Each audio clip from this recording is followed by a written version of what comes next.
Building in public is not just about posting on Twitter or LinkedIn. Building in public is about putting your point of view and telling the world that there is a new way which changes or like challenges the existing way of doing things. When you start something, you are competing with really big players who have millions of dollars, who have resources, who have teams, and most importantly, who have brand and trust in the market. Today, when you are starting up, you don't have any of these things. As a founder or as a marketer, you need to be aware about the challenges that the company is going to face, not just today, but 6 months, 12 months down the road. Smaller companies would keep using email as just a channel to communicate with users, while bigger companies will keep using email as a way to increase their retention and cross-selling, upselling. Email is not really to bring revenue. Email is to build the trust and bring your brand on top of the user's mind. If you do your storytelling right, if you do your educational content right, you add value to people and you gain their trust, you will get customers. I can talk about interactive emails for hours more than anybody else in the whole world. So I am a celebrity or expert in a very narrow, small audience for this narrow topic. Is all marketing good marketing, Aquib? Uh, Welcome back, everybody, to another episode of the Desi VC podcast. I'm your host, Akash, Bhat, and this is a show where I sit down with leading investors and operators and get them to open up about everything that they've learned from investing and building companies between the India-US corridor. After about 3 episodes with investors, today we're mixing it up a little bit and having a founder on the show. This week's guest is Aquibur Rahman. He's the co-founder and chief executive officer of Mailmodo. Mailmodo is an interactive email marketing software that helps marketers create app-like experiences within the email body by adding forms, shopping carts, calendars, NPS, and other widgets. You can also collect user feedback, book meetings with your prospects, recover abandoned cards, and generate leads all within this structure. Aquib is a marketing genius. Before Mailmodo, he headed the marketing division at Cleartax, where he built and scaled the marketing practice from scratch, making the company the well-known household brand that it is today. If you want to witness the magic that he created at Cleartax,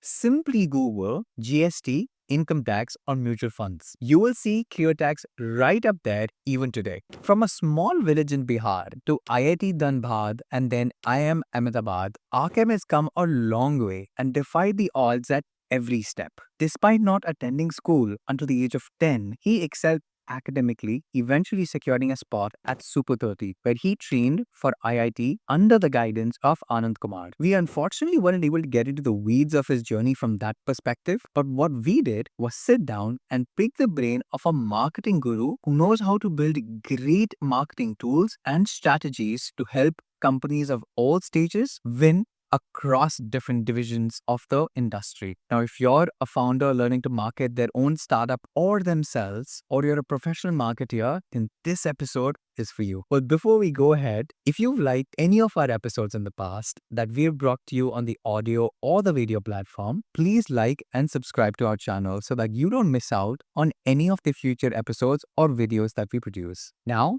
without further ado, we'll head in and listen to my conversation with Aquib. Aquib, 4 years in, 70 employees, 500 plus customers. You're sitting here in the United States, so obviously you've got big plans for the company. Yeah. But before we go ahead, I'm really curious to understand, how did you land your first set of customers? Yeah, the first set of customers are definitely very hard because when you start your company, you're basically nobody, and you have to reach out to a lot of people. You have to figure out what the product should be, who the customer should be, what your ICP is, what should be the pricing, etc. So it requires a lot of experiments, and for that, reaching out to the personal network makes helps a lot. It is also very important that you reach out to people who have some trust in you. That trust can be brought with any kind of past acquaintance or people who you have worked with or with people who can introduce you to their network so that there's some level of trust, because the one thing that is most important beside your product and the solution is the trust that people can put in you. Because as a startup, most customers think that you're just two people team. You probably can goof up at so many places. You can ruin their work and make them leave their job. So it is very important that you gain some kind of trust. So trust building is important. So it can either come through some kind of personal relationship or somebody introducing you, or you build that trust over time. Yeah. Let's talk about that because you've had such a fascinating journey as a company. Yeah. You've built a very good customer base in India. You're now expanding to the US and you're putting a lot of fuel behind Mm. that mission.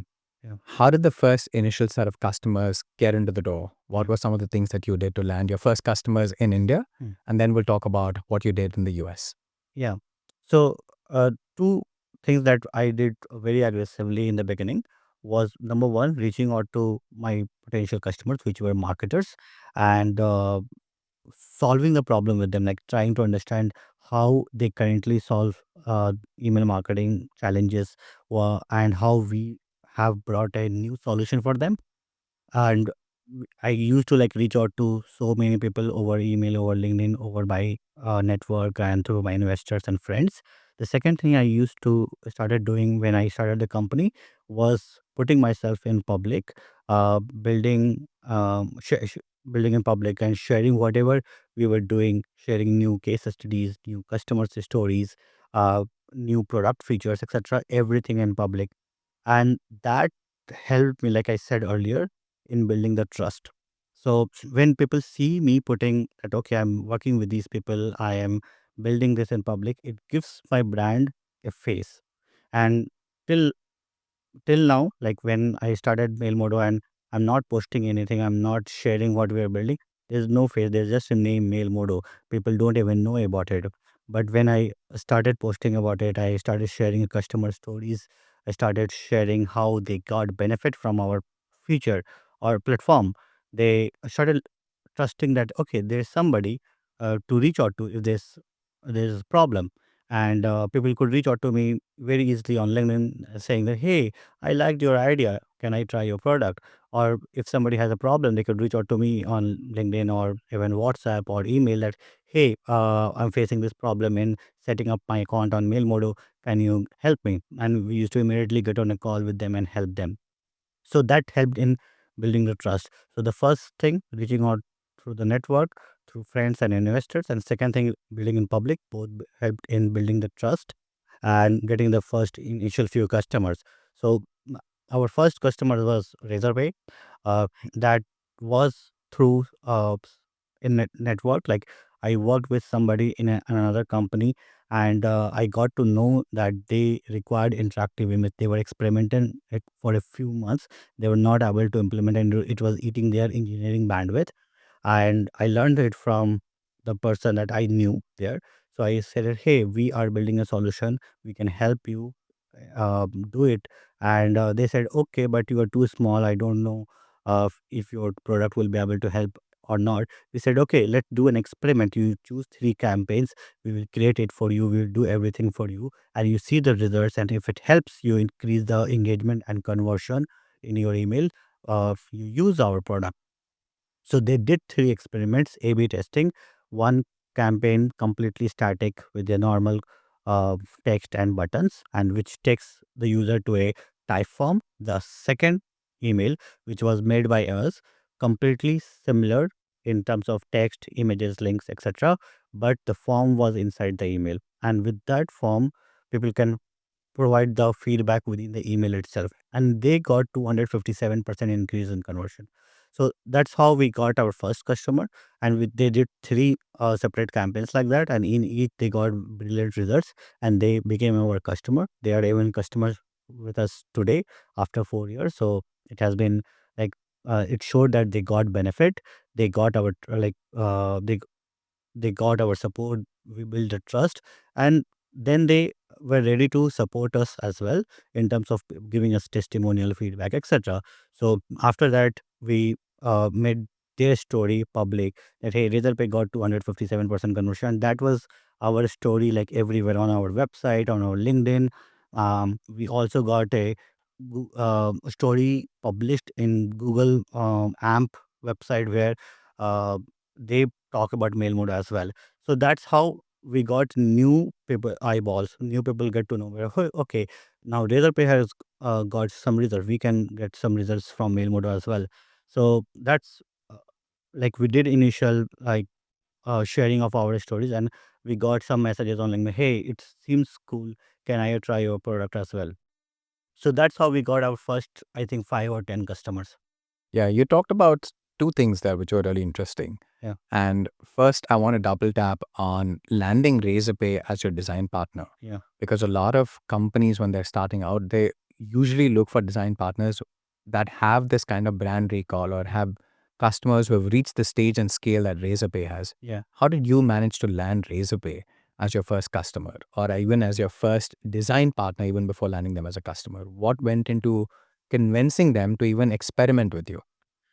Uh, so one that I know knew somebody there, so there was a trust element that people knew that I know marketing. I when I am suggesting a new solution, it means something. Right. I'm just not nobody that will have come here to sell something. Yeah. I bring expertise. Second, I knew that they were trying AMP email or interactive emails themselves, and their engineering was facing problem with that. So they had a problem which we were solving. Third, we said that we will experiment with you. We didn't say that okay, buy your product, but we charged for that experiment. It was not free completely. Right. We charged not a lot, but we charged to make them serious as well. So we had a champion in house. We had a problem. We had a solution, and we were very customer obsessed. Like we like very we were very involved in the first 3 campaigns that we did with them, and that made sure that we get the desired result as well and show them the benefit. Yeah. I actually want to double tap on another thing that you mentioned there, which is paid design partnerships. Yeah. Because a lot of companies and especially early stage founders, what they end up doing because they want to land these design partnerships, they end up offering Mm. their products for free. Yeah. And you actually said you got them to pay for it. Yeah. Talk to us as to why that is important. So so I feel that if you're not charging for it, the person on the other side would not get serious, because they have so many things on their plate. Like as a marketer, like I used to do marketing at Cleartax earlier before starting Mailmodo. I had so many things that if somebody comes to me and say, "Hey, can you become a design partner? We have a new solution." I would love to help them, but I have like 20 other things to do. I probably cannot like get serious if it is just free. But if it is like if I am paying companies money Yeah. to get things this done, and like I can get questioned by the company that, hey, you did this experiment, you like paid for it, did it work? So then I become involved as well, uh, because now it is my target to make it successful as well. So when you get a design partner who is just free, they don't have incentive to make you successful. But Right. if they are paying you, they have the incentive to make you successful as well. There's accountability on both Yes. sides. Fantastic. Now, the first point that I want to go back to, you talked about building in public. Yeah. And we've been seeing a lot of founders do this, especially post the pandemic. During the pandemic, you obviously didn't have a lot of effort. Like a lot of founders didn't have the opportunity to go out there and meet customers or go to events and all traditional places that you Mm. often end up finding founders trying to market their product. So you ended up seeing a lot of them build in public Yeah. on Twitter, on LinkedIn, and other channels. You talked about doing that from day one as well. Yeah. What have you discovered Mm. that works for founders Mm. when they build in public? Like, what is the playbook for building in public? Yeah. So building in public is not just about posting on Twitter or LinkedIn. Building in public is about putting your point of view and telling the world that there is a new way which changes or like challenges the existing way of doing things. So so like like I see a lot of people, founders and a lot of agency owners, etc. They just post a lot of content, but what you really need to have is first of all a point of view, and with that point of view, you can create a lot of different content, and then your messaging becomes very consistent.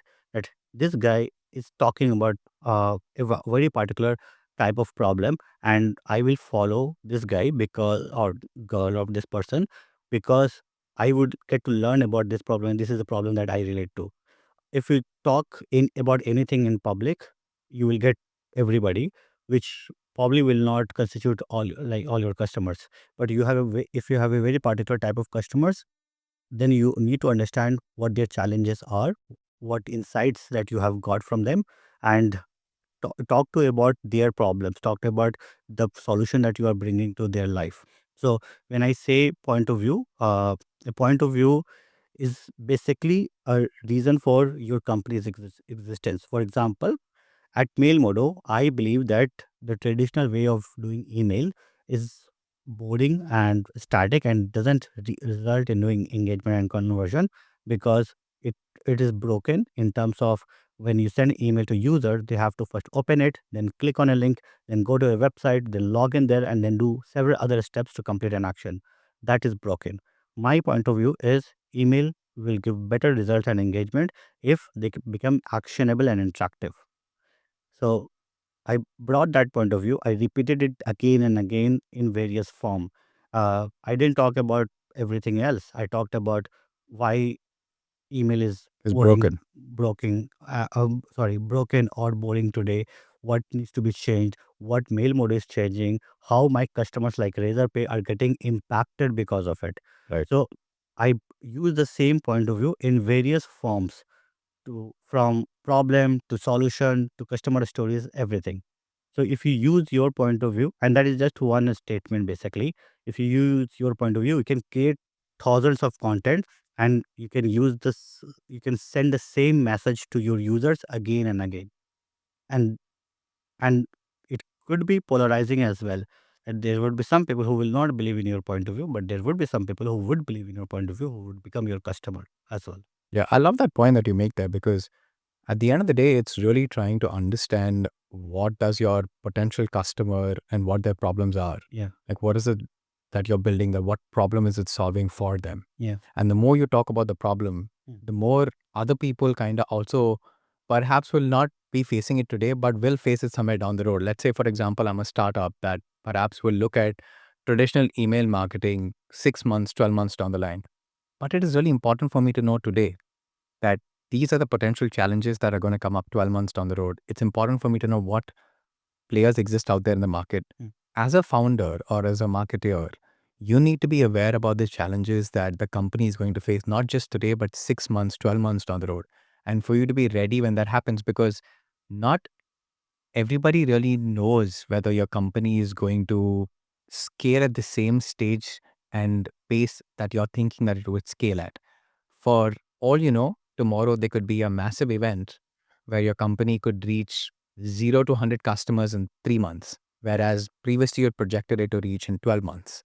And when it gets to that point, you really will then start ramping up certain efforts, Yeah. certain campaigns, and you could probably look into like marketing and bring somebody on board.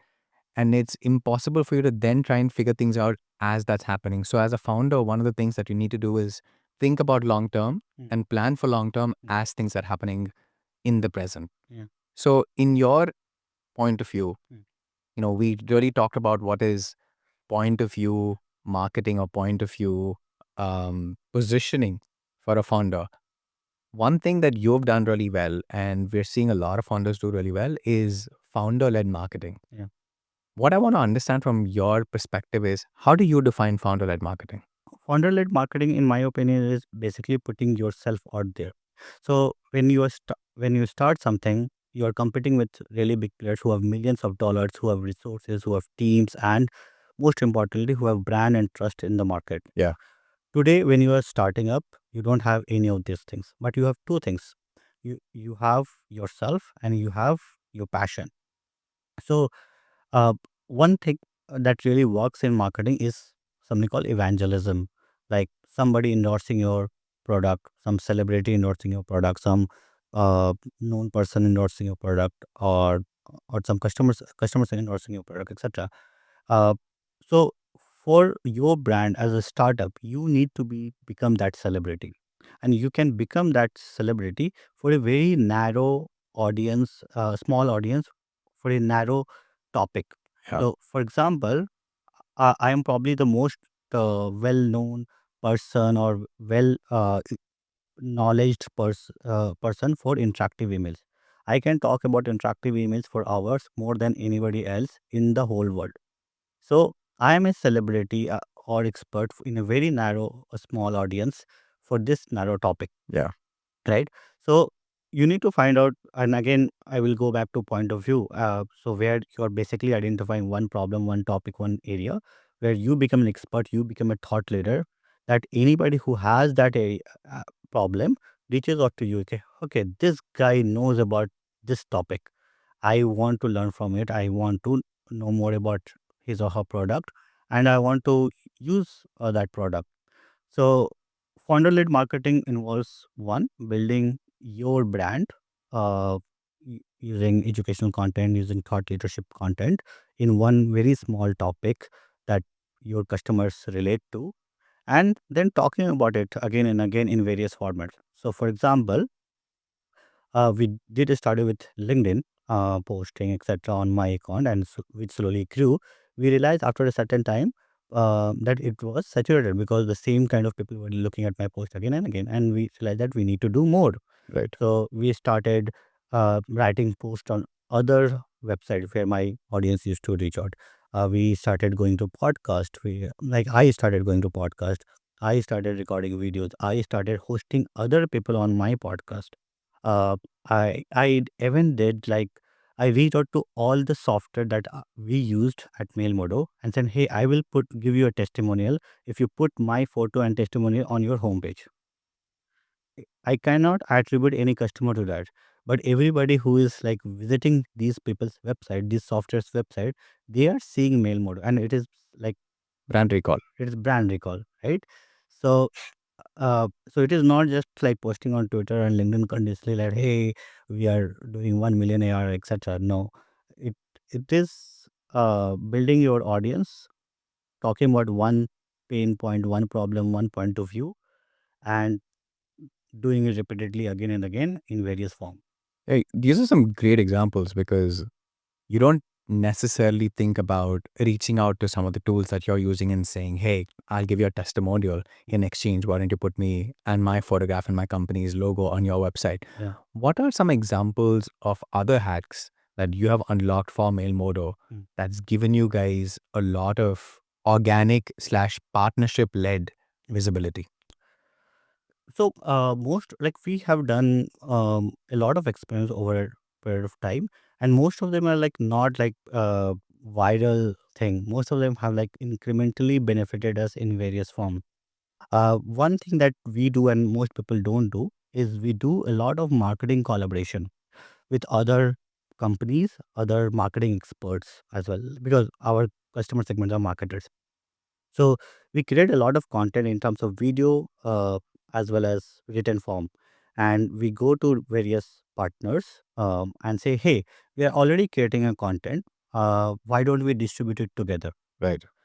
And I will put your name there as well. So what it benefits is like we are have already put our resources to create that content, but when they also distribute it, when they put their name along with Mailmodo, one, we gain more trust because somebody is basically endorsing us there as well. It gives us more distribution, Right. and there is an easy way of uh, using others audience to your benefit, Yeah. and it is a win-win situation for both. We don't pay for this. Another similar thing that we do is we invite other people on our podcast, webinars, etc. We talk at length about various topics, and then both of us share about it. And I have told it to so many founders friends, and the next question they ask, how much did they charge? uh, and the answer is zero, Zero. because they get both of us get benefit because they uh, like our audience get to see them and their audience get to see us. Yeah. We have even invited Neil Patel on one of our webinars, and like he's big celebrity in this in our Yeah. In the marketing yeah. space. And we got a lot of trust because when people, our customers or prospects see that, okay, Neil Patel is speaking with Mailmodo, like Mailmodo is something, though we are very small. Yeah. It's association, it's credibility by association. Yeah. That's essentially what you're building. So I was going to ask you this as a follow-up question because more often than not, it's easy for startups to punch up above their weight. Mm. What I mean by that is a male Moro can reach out to a Neil Patel, Yeah. and Neil Patel already has a huge following. He's a celebrity. He's a very well recognized household brand. Yeah. So an association for you with him totally makes sense. But do you also think about partnering with companies that are a level below where you are at that point of time? And if so, what does collaboration there look like? And we have done that as well. Like we have partnered with bigger companies like HubSpot. We have done collaboration with them. We have partnered with smaller companies as well, and we do that often because bigger companies are always hesitant to work with a smaller company. Right. So we have to work with all sorts of companies, and uh, it is always like give and take, and like a helping each other environment, especially in the startup world. And you never know which company will become bigger than yours. Yeah. So uh, it doesn't make sense that okay, I will not work with these companies or I will work with only these companies. That doesn't work like that. Is all marketing good marketing, Akib? Very very difficult question. But I would say like most marketing would be good marketing. There are like plenty of bad marketing examples. What are those? Like if your product is bad, any marketing would be bad. Right. Like your like if your product is bad, you can do a lot of marketing, you can bring in a lot of people, and but they will stop using your product. They will say bad things about your product to more people, and eventually it will be have a like a detrimental effect on overall your brand. So I would say that mark like a lot of marketing before you get payment, before you really solve a problem, should not be done. There's another thing that a lot of founders, especially early stage, are guilty of doing, which is over promising and under delivering. Yeah. And that often ends up happening during marketing and during sales. Yeah. Have you experienced, based on some of the interactions that you've had with other founders, other tools, other things that you guys have used, Hmm. or it may be in the early days of Mailmodo, some of the things that you may have over delivered or over promised and under delivered on? Hmm. Is that something that founders need to be aware of when they're Hmm. participating in large, active marketing campaigns? A lot of brands do over promise, and their product may not be that great, especially like there is a theme as well, like you just market and people will come, and then you build the product as per Yeah. so I always felt that we should not do that. Like for us, trust, like I have been like repeating that word again and again, but that is very important. We may get a customer today, but if we lose that customer and lose the trust in the market in the long run, we'll not be able to build a business. So like one customer, like losing one customer is okay, but losing the whole trust, credibility because of that is not okay. So, like we say no to a lot of customers even uh, during our sales call. Like somebody will come and say, "Hey, I need XYZ feature," and we said we don't have that. Maybe in next 1 year we will build it. We will build it in 6 months, and if the feature is like something that we can prioritize, we will say, "Hey, okay, you become our customer. We will build it in say 3 months," and we build that. So we have done all of those things, but um, over promising and under delivering is not something that I would recommend to do to anyone. To any founders? That's a good point that you bring, because more often than not, you end up hearing this advice quite a lot. And there are schools of thoughts, there are organizations and institutions that really focus on this. They say, go out, promise, get the customer in, listen to them, and then build alongside them. And you've got great examples of this. Microsoft was a fantastic example from back in the 70s when they walked into the boardroom and said, we have something, we have a software to show you, and they didn't have anything. Yeah. And over the course of the next few weeks, the team at Microsoft sat and built that. Yeah. So they overpromised, but But they also delivered it. yes, Promised and they delivered it. It is not that they over promised something and they didn't deliver. right. So they, there are, you always hear the stories when it is delivered and they become successful. You don't hear the stories where they didn't deliver and Yeah. they don't become successful. Yeah, that's a very good point that you bring up. It's very important to like know that you can satisfy what you're promising a customer. Otherwise, it's going to be bad marketing Yeah. for you and bad branding overall. And even if they become your customer, even if they pay you, you show your investor that we have got a big customer. And if you're losing that customer in some time, then it is probably not good for your business in the long run. Yeah, I completely agree with you. And speaking in the same context, would love to understand from your perspective some of the examples of founders that you believe have done a great job with respect to founder-led marketing, both in India and here in the US? Who are some examples that you look up to? There are a lot, like from a small companies to large companies. I see that many successful companies do funnel marketing.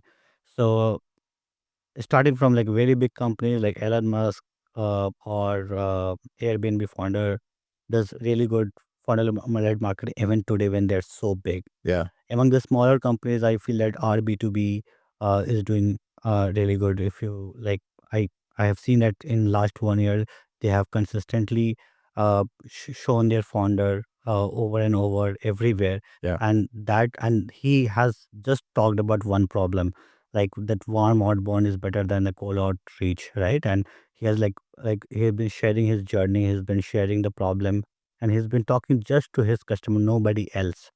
Like he could talk to general salespeople, but he's not talking to them. Like he's just talking about like one problem again and again, and his journey of growing retention.com and RB2B. Right. So I think that they have done like a really good job. Other than that, I think Nathan from ConvertKit or um, Beehive people also do good job as well. So I think today I've seen that plenty of founders are doing it in different forms. Even in India, I see I have a lot of friends who are doing like Ragini from Leap Club, Adna from Leap Finance. There are so many examples in India, in the US, everywhere around the globe, and I see them, most of them getting successful uh, in terms of traction, and they grow faster than somebody who's not doing it. Yeah, and what's a good time for a founder to be thinking about doing this? Is it from day one when they have maybe an idea on paper? Is it go out there, talk about the problem, try and get as much Mm. word of what you're building out there? Mm. Or is it when you really have a product to showcase somebody? What's the right time do you think that a founder needs to be going out there and doing Mm. like outbound marketing?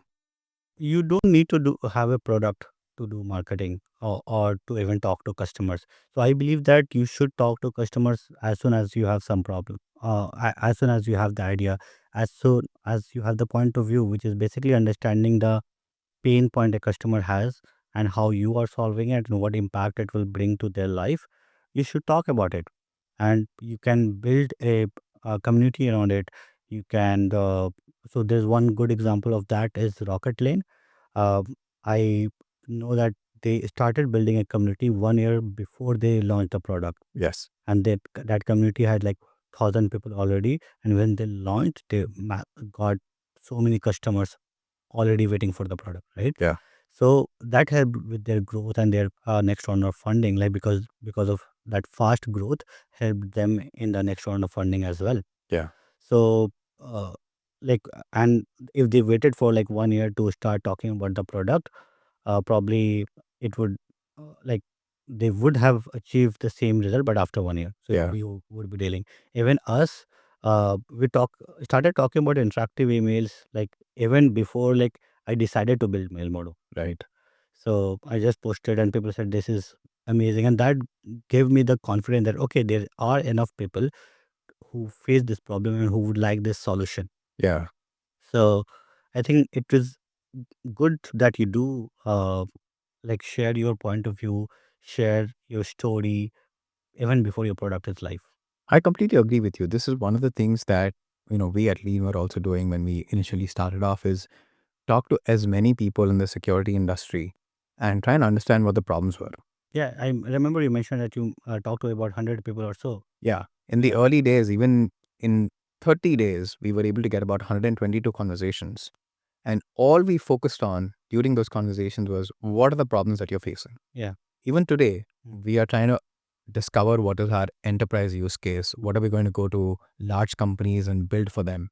What we end up focusing on with these customers is can we uncover insights Yeah. that you have and then what you perhaps haven't had either. Yeah. It's during these conversations that there's a bulb that goes on Yeah. in my head and goes off in somebody else's head. Yeah. And they're like, oh, wait a minute. I think this is going to be a huge Mm. value add if you Yeah. do this. Yeah. It's almost like you're brainstorming during discovery.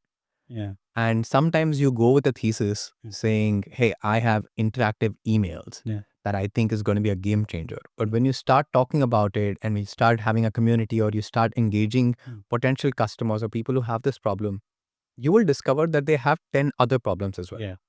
So while your core product or what you go to market with is going to be one, Yeah. you're potentially discovering 6, 7, 8 other things that you can build down the road. So your product roadmap is almost automatically getting built Yeah. as you're discovering and speaking to more customers. Did that happen in your case as well? Yeah, like we had like one hypothesis in the beginning, and we thought that okay, we will go ahead and start building it. Yeah. And when we started talking to customers, they came up with so many other things like email deliverability is a big problem for them. Designing different types of emails is a problem for them, and like we even learned today, like most like 70% of our roadmap is based on customer feedback even today, and 30% is like new ideas and innovation that we are bringing. Yeah. So like listen to customers as much as possible. That helps with like not just your customer uh, like product building, but also helps in marketing. Yeah. So you can use like for example what we do with something called we release a white paper on a state of email where we reach out to several email marketers on email, and we send them a survey that what's changed in this year in the email marketing, what problems they faced, what new things did they try, what experiments did they do, etc. And we collect all those feedback from those feedback emails and collect in a analyze, we do analyze them, and we publish it as a white paper, Right. and then a lot of people download it, they read about it, they share it with their friends, etc. So not only we are learning new from our customers, we are building product on that basis, but we are also doing marketing using the same customer feedback that we are getting. Yeah. I completely agree with you. It's a low hanging fruit. Yeah. Because when you're having potential conversations with either your customers or you're having conversations with people who are remotely even interested in what you're doing, the insights that you end up uncovering not only becomes marketing material or not only becomes part of your product roadmap. In my opinion, this also then ends up becoming a common point that you can connect to somebody with. Yeah. If I'm connecting to, let's say, a customer who has a problem around marketing and I was trying to like solve email marketing, interactive emails, and they've tried 100 products and nothing's worked for them. But they come to you and they say, hey, these are 10 reasons why I don't think any other product has worked for me. Mm. I don't think your product, at this point of time, they've just lost hope, Yeah. right? They were like, I don't think this is a thing that we need to be dabbling into anytime soon. Yeah.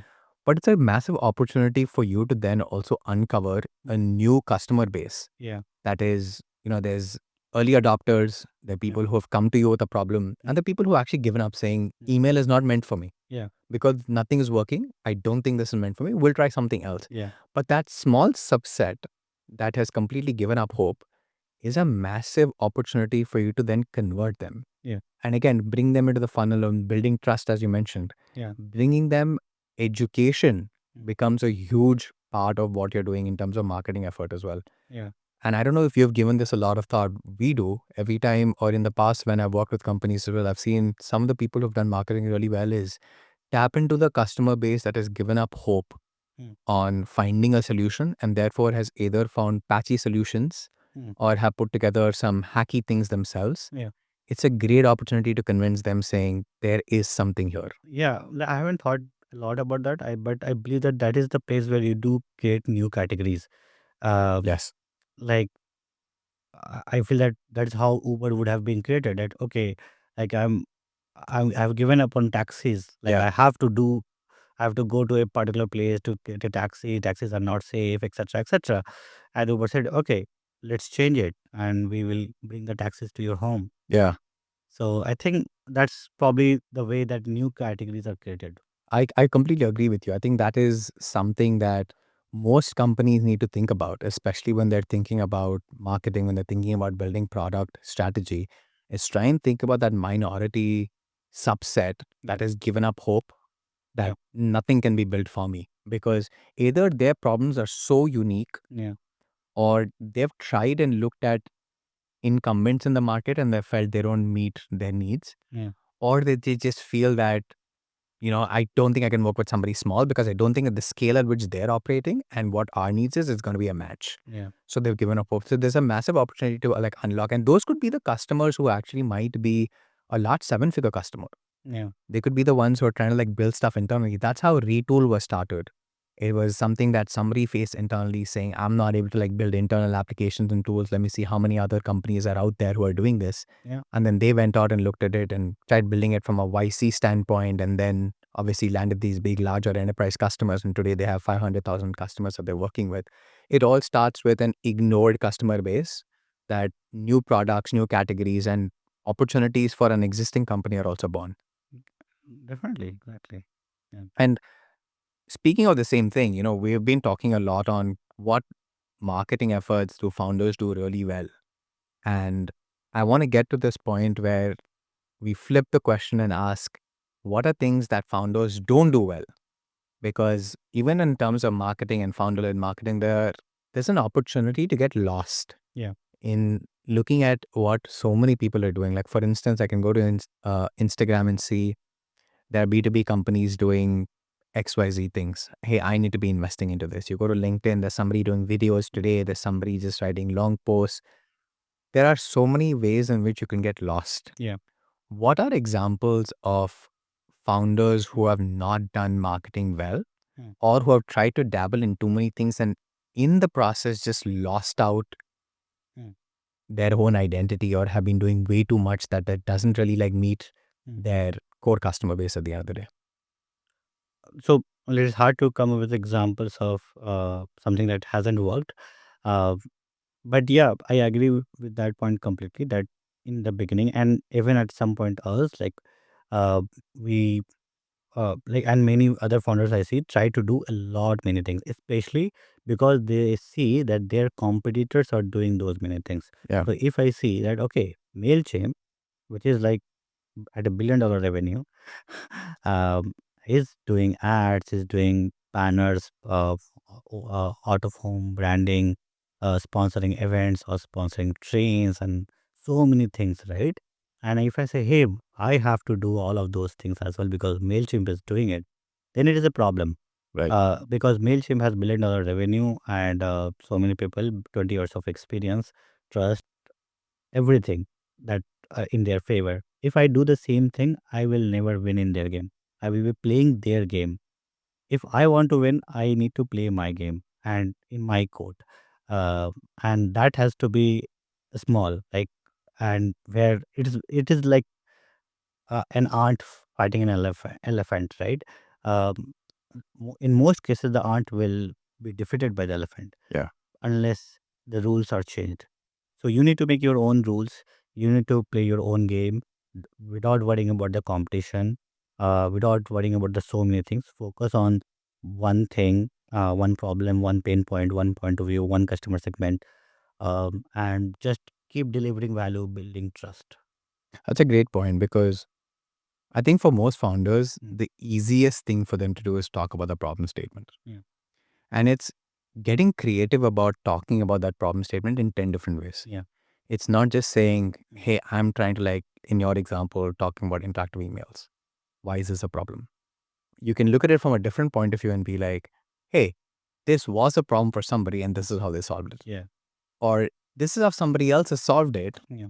using something else, Yeah. but we were able to amplify it by giving them a third lever. Yeah. So there are different ways to tackle the same problem Yeah. and distribute that problem statement in a very unique way. Yeah. And then through that, when you start having customers and you have examples and case studies and white papers, you can obviously talk about it in different ways. Yeah. But today, if you're a founder starting from scratch, Yeah. and let's say you have a problem statement in hand, let's just make up a product today on the spot right here when we are, let's say it's this microphone that you and I have in front of me. I'm a company that's talking about selling these microphones to podcasters, to content creators.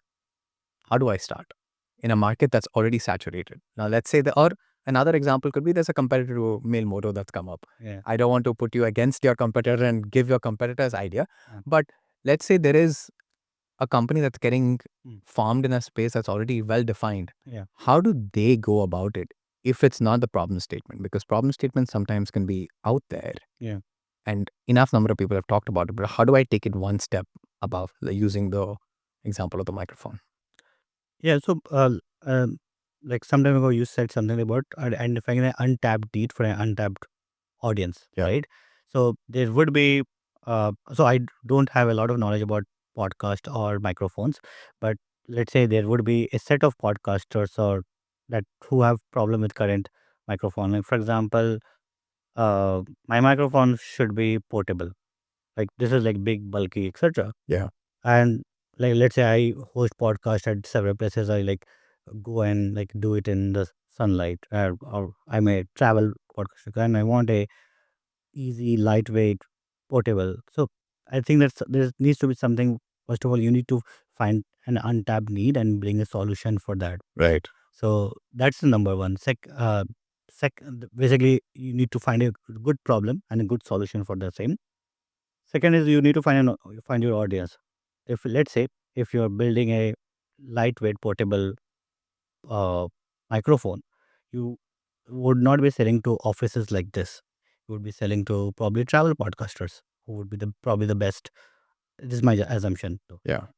And you go with habits. You need to identify like one set Like a core market, you need to understand it really well. Yeah, you need to identify, and then you need to find out their journey. Like they're going to use microphones, but they also do so many other things.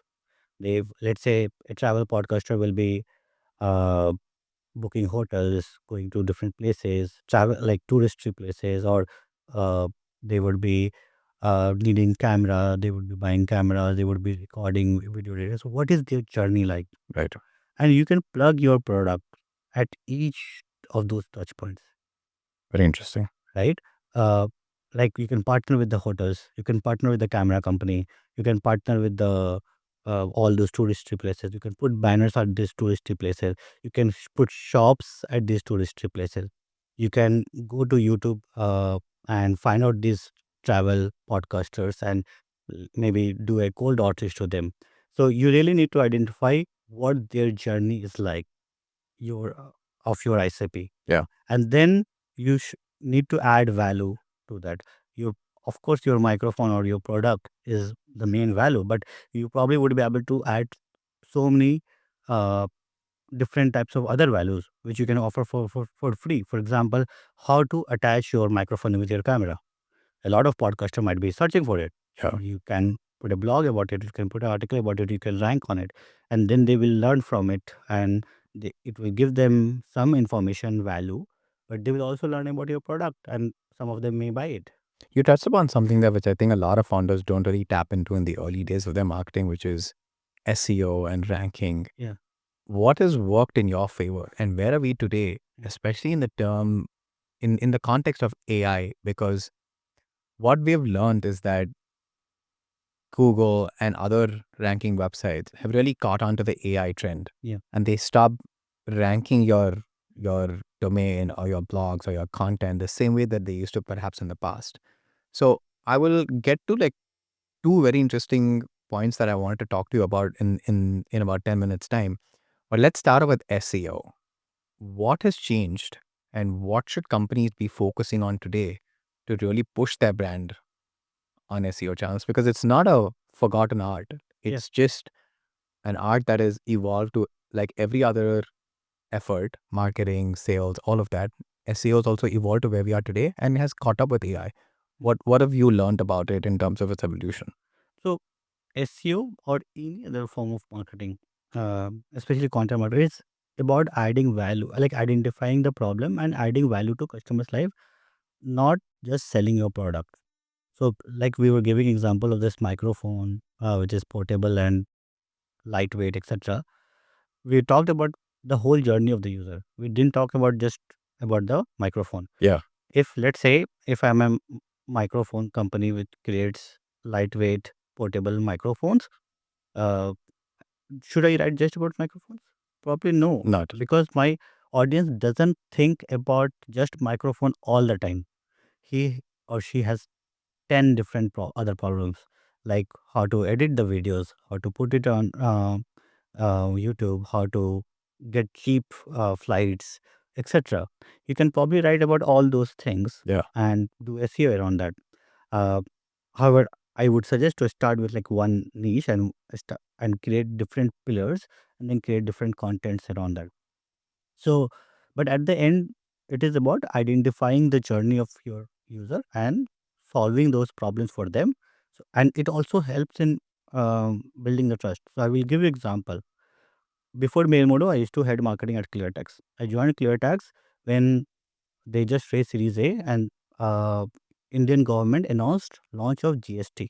So Cleartax decided that they will create GST software. At that time, Cleartax was a income tax software selling to B2C companies only. GST was completely different, selling to B2B enterprises. The competitors there were like very big players like PwC, Deloitte, and ENY, etc. Those all everybody was building software. The GST was about to launch after 6 months when I joined the company. So we thought that we will create a lightweight product, uh, easy to use for small businesses and small CA who don't have a lot of expertise or money, etc. So we also realized that we cannot rely on ads and everything, and we cannot wait 6 months from now to do any kind of marketing. So we start like as soon as I joined, I started doing marketing for GST software, thinking about it. We realized that SEO is the going to be the biggest channel for us. But at that time, problem was there's no search volume for GST because didn't exist, uh, and there was no record, no keyword volume, nothing, Yeah. no information. So how do I do SEO for something which doesn't exist today? So I talked to a lot of CAs, talked to a lot of businesses, etc. Tried to understand what is coming, what is not coming, etc.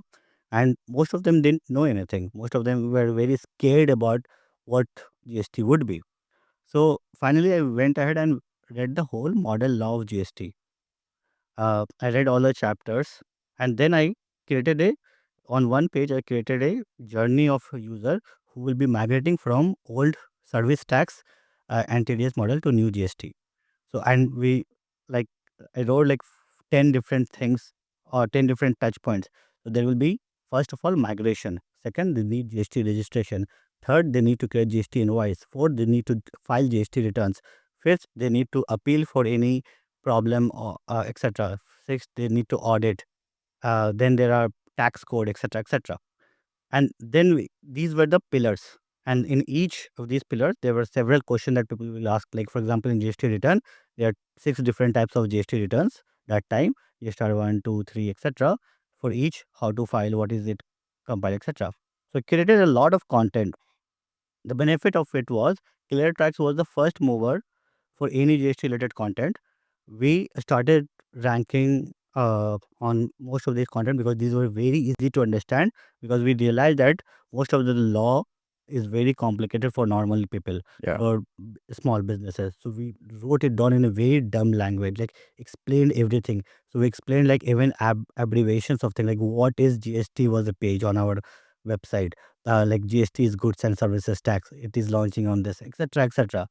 And that helped us when GST was launched on July 1st. We got million page views Right. on in one day, and we got 25,000 signups on that day. Wow. So that was like not one day thing. That was like 6 months effort that we put, and we every single word related to GST we were ranking above the government website as well. People like that was rank one. We didn't have to put any ads, Right. and the other benefit of it was it helped in enterprise sales. So most founders who do enterprise sales, they think that marketing is not for them. But when our sales team went to sell to a lot of these bigger brands, like who needed GST and e-way bill, etc., in because their invoicing, etc., is very complicated, their CAs, their finance team have already read Cleartax blogs. So they already trust Cleartax because Cleartax provides the best information to them. They know that Cleartax people are the expert. So it made it very easy for the sales team to sell Cleartax GST product to all these brands. So that helped in their enterprise sales. That's very interesting. That's a great example that you gave about having long term thinking when it comes to SEO. Yeah. And I've spoken to a number of founders who get extremely bogged down because they don't see SEO results happening immediately. Yeah. And in your case, of course, there was this inflection point, which was GST kicking in on July 1st, that turned out to be that event. But what is your general advice to founders who think about SEO in the short term lens and say, should we even invest in SEO right now, or it's not giving me the results that I'm looking for? How should they think about it? What framework would you just tell them, one or two points to stick to when they're thinking about SEO? Yeah.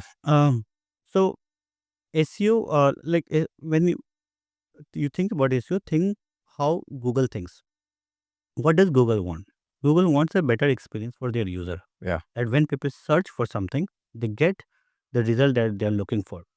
So generally, for any information, like anything that you want to search, they look for uh, one, the keyword relevancy. Like whatever the search is there a page very very relevant to that keyword?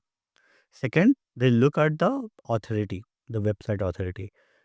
Is this website even worthy of talking about? Let's say you talk about vitamin supplements, and if I write something about very good content about vitamin supplements, it will not rank because I'm not authorized. Or if I even write from Mailmodo blog, I'm not like expert on vitamin supplements. I'm expert on interactive emails. If I write anything about AMP email or interactive email, Google ranks that on top.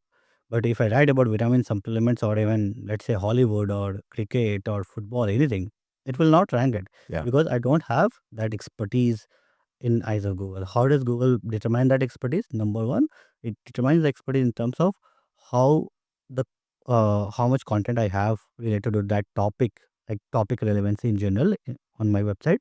Second, how much time people are spending on my website, how engaged they are on my website. Third, how many other websites, etc., are telling Google that this website is expert in this domain. So that means that how many backlinks, etc., you have. So you basically need to think as a startup founder or anybody, you basically need to think SEO is how can you add value to like users live or be relevant to the keyword. So you start with very small segment. Let's say email marketing or market, like I can sell to all types of marketers. Yeah. I can sell to all types of marketers, but uh, even there we can sell to email marketers, and even in that we can sell to people who need interactive emails.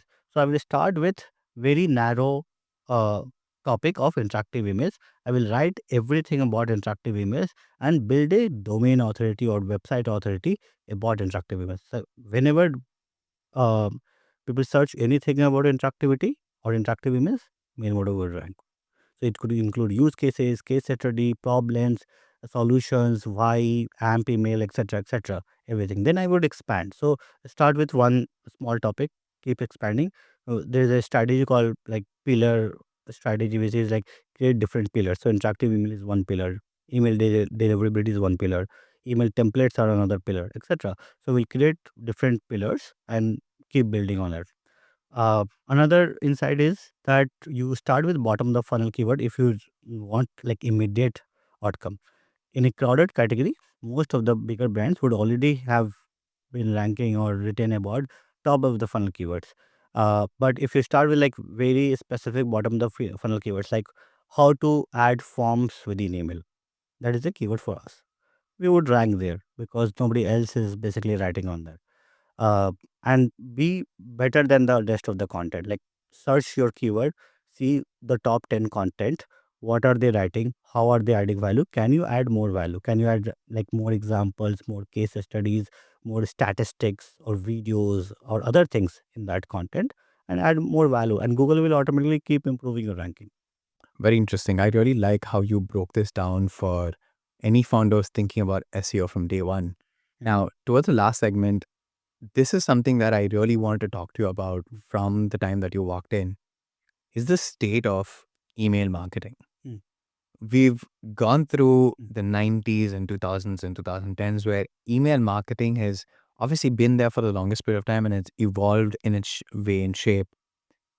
What is the state of email marketing today? mm, And what would you recommend companies, B2B, B2C, in terms of thinking about mm. their email marketing strategy? So number one, yeah, email marketing is probably the oldest form of marketing, and hasn't really changed uh, to a lot. Mm, A lot of bigger brands, because they are dependent on emails a lot, they try to do a lot of experiments. Like they try to do interactive emails, or GIFs in email, or better subject line, better personalization, etc. Uh, so, but it hasn't really changed a lot, and I feel that it is like going to be more diverse and diverse. That smaller companies would keep using email as a just a channel to communicate with users, while bigger companies will keep using email as a way to increase their retention and cross selling, upselling. One relevant change that I feel that will be possible with the coming of AI is personalized, like really personalized email. So, for example, today, Flipkart, like Amazon, would be sending one email, like very similar email to everybody for their Prime Day sale. But with AI, it is possible that Amazon will send a different email to Akib and different email to Akash, saying, "Hey, Akib, I am Josh. I'm your personal assistant for Prime Day sales. We have on the basis of your past uh, purchases, we have new deals during the Prime Amazon Prime Day. I guess you would like it, etc., etc." And I would be able to like even check out within the email itself with one click interactivity, or and I will be able to like give feedback, or that, hey, I like this product or I don't like this product within the email itself. So I feel that one, email would be very personalized, and email would be very actionable and easy to use and take action on. So that is the two things that I feel that is going to change. We're already like leading on the second change, that we're making emails more actionable and easy to use. I believe with AI we will be able to do the first as well. Well, it's very interesting that you talk about how AI is going to change the way that personalization is going to happen. And this is beyond just, in my understanding, pure plug and play marketing. Now, if you're thinking about brands personalizing to an extent where it's, let's say it's a Prime Day and it's personalizing previous purchases and trying to like Yeah. uncover insights and send you emails, how do you then as a brand make sure that there's better call to action? Because it's one thing to make sure that sure, it Mm, might be deals that I might be more likely to like click on, mm, but mm, it's only an ROI mm, when the customer converts and goes ahead and makes the purchase. yeah, Where do you think email marketing is going to play yeah, that role in that value chain yeah. of converting to sales? Yeah. So I feel that a lot of founders or marketers think that, and in fact, there was an interesting conversation I had recently with one of prospect, that their team wanted the only measure that they had was revenue from each email. So that is very wrong. Like email is not really to bring revenue. Email is there to build a trust and bring your brand on top of the user's mind. Users have so many different things. They like we interact on a daily basis with hundreds of brands, right from this microphone, your laptop, your phone, your cab. You interact with hundreds of brands every day. Yeah. You would not really remember that Amazon has a Prime Day today, right? Email helps you with that retention and like uh, that brand recall again and again. And that is the main goal of email. It is not that you will make the sale happen. Like once you check your email on your mobile, you will probably go at night, you will talk to your partner and say, hey, what do we need? We have amazing deal on Amazon. And then you go to your laptop and you buy it from there, or maybe you go to your partner's phone and you buy it from there. How would you even attribute did that your that email actually led to that sale? Yeah. So I would say email, the good measure of successful email campaign is not open rate or click rate or actually the revenue. It is the lift that you would see in the your overall metrics or revenues, etc. So, for example, if you don't send any email in 1 month and you send your regular emails in 1 month, see the difference in revenue, see the difference in your end outcome, user engagement, etc. And you will realize that email is very, very important for your brand recall, retention, and engagement. Right. It's a good example that you bring up, especially in the case of a B2C Yeah, use case. yeah. Does the same logic apply to B2B as well? Even more. Because B2B is not like one day sale, like you send something, some email and they will pay, hey, I really wanted it, I want to buy this now. Yeah. Right?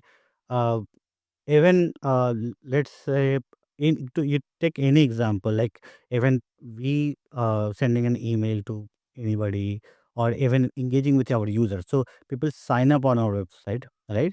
And it is generally about 20 to 30 days after they buy the product. But in those 30 days we send them different educational email, we send them ideas of what they can do with Mailmodo, we send them customer stories, we send them use cases, we just send them how Mailmodo really benefits their teams, etc. And that actually slowly builds the value of Mailmodo in their mind. And that is true for almost every B2B. Like B2B sales doesn't happen in one day, it takes months. Yeah. In some cases. And if you keep your users engaged, if you keep nurturing your users in that period, it will help your sale more. I completely agree with you because I think it's relationship building at the end of the day. And even with a B2C customer, I go back to your point of saying you're not hoping that somebody converts immediately when they open an email. It's what is the immediate value that you bring to that customer's life. Yeah. And in my opinion, the way that I've always looked at email is very similar to how a customer wants to be perceived overall. Like when you're thinking about branding, you think about certain elements and keywords and emotions that you want people to associate when they look at your logo or when they think about your company. Like I'm sure when you went through a branding exercise with Mailmodo, you would have probably thought about, the colors and said, oh, it needs to be energetic, needs to be happiness, and it needs to invoke action. Yeah. I see email campaigns as an extension of those branding efforts. Mm. Because when you open an email, it should trigger something. Yeah. It should trigger an emotion in you. Yeah. It should not be like, ah, spam. Yeah. This is zero value to me. Yeah. That's where I feel AI and emotions become really important in terms of personalizing that content. Yeah. Because I think about it from a consumer lens. Every time I open an email, and this might be the same brand Yeah. that sends me an email every day. Yeah. But the reason I open it is because I'm learning something sometimes new about a Yeah. particular product, or it's let's say it's a shoe. Yeah. Sometimes I get emails from this one particular brand, Noble, where they'll send me a shoe link, and let's say it's 7 days later I haven't bought it. Yeah. They'll then tell me what has gone into building of that shoes. Yeah. Like how's that shoe made? Yeah. Where are the materials being sourced from? That is good marketing. That's great marketing in my opinion because they're not selling me on anything. Yeah. They're just saying the shoes that I showed you last week, Yeah. this is how it's made. Yeah. This is where the materials are being sourced from. They're not saying it's ethically Then sourced, you it's are become sustainable. engaged with that brand. Exactly. You own a piece of it. I want a piece of it because now not only am I interested in the product, Yeah. but I just know more about the shoe that I haven't even bought. I'm sitting and talking to you about a shoes that I have not purchased. Yeah. But in my head, I know 10 things that have gone into making that shoes the shoes that it is today. So tomorrow when I need shoes, what am I going to think of first thing? Think of that brand. Yeah. Think of that shoes. Yeah. And exactly. So you should and everybody should use email like that. And almost like all marketing is like that only. Not, and it is just about channel. You use email, you use social media, you use LinkedIn, Twitter, SMS, WhatsApp. No matter what channel you use, if you do your storytelling right, if you do your educational content right, you add value to people and you gain their trust, you will get customers. I completely agree with you. We are here towards the end of the recording here, and I want to ask you just two questions. Yeah. First is, if you were starting Mailmodo from scratch today, Yeah. what are one or two things that you would completely keep in mind in terms of founder-led marketing? Number one is I will probably start sooner. I will be more consistent. I will I will have one focus area. So which I didn't have. I didn't know all of this when I started Mailmodo. So Yeah. be more focused, like on the customer, the problem statement, the point of view, etc. Be more consistent. That's all. These are two things that you would Yeah. keep in mind. Mm. And the final question to you is, this is something that I've asked most founders who come on the podcast. knowing everything that they know about company building, about their space, the journey that has been, if you were given a choice of not just starting Mailmodo all over again, but if you were given infinite resources, Mm. that means funding, talent, accessibility, everything. Mm. What is that one thing that you would do today Mm. that you are not doing? It's a very difficult question. So no, I feel that question is very difficult because no matter how much resources you have, you cannot really change things drastically. They things have their own pace, and it has to go like that. Probably the like today, like it depends on like company to company as well. Today we know that we solve a real problem. If we get infinite resources and money, we'll tell everybody that this is a problem that we solve, and we solve it the best way. And that's all. Uh, and basically, I will spend all those money in creating awareness about the problem. But if I didn't believe in that, if I thought that if my product doesn't really solve a problem, I would should have first build the product Yeah. that solves the problem. Even if there is infinite money, we should not invest that money to do like infinite marketing, because a bad product with a very high marketing will result into disaster. Well, Akib, this has been a wonderful chat. Thank you so much for being Thank on you. the show. Thank you, Akash. Yeah.